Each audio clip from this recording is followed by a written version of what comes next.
Eh bien, moi, j'ai vu, en étant à l'école à Miramont, j'ai vu les premiers travaux de l'usine. Je suis rentré le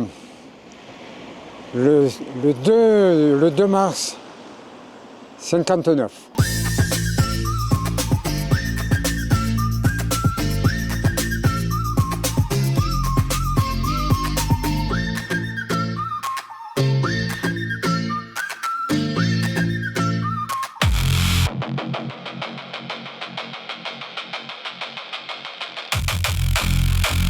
À Saint-Gaudens, tout le monde ou presque connaît la cellulose. Depuis plus de 60 ans, cette usine fait partie du paysage et de l'histoire du Comminges. Et l'usine a démarré le 22 mars, je me souviens. Construite entre 1957 et 1959, grâce à des capitaux américains dans le cadre du plan Marshall, elle a démarré son activité le 22 mars 1959, sous le nom de Cellulose d'Aquitaine. Cette usine, elle est arrivée, elle a fait évoluer le Comminges dans plusieurs sens. Au niveau technologique, puisqu'elle est toujours à la pointe de la technologie générale. Et puis c'est quand même une industrie lourde qui a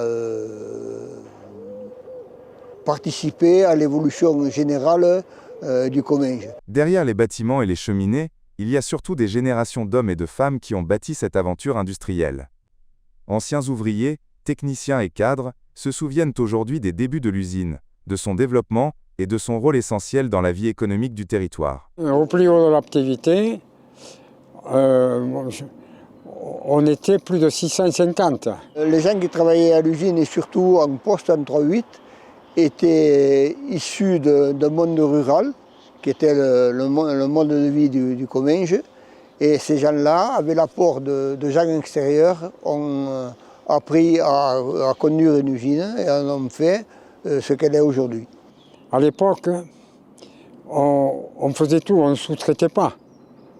On avait un atelier menuiserie, on avait un atelier machine-outils, chaudronnerie, on avait une colonie de vacances qu'on entretenait. On faisait tout ce qui était possible nous-mêmes.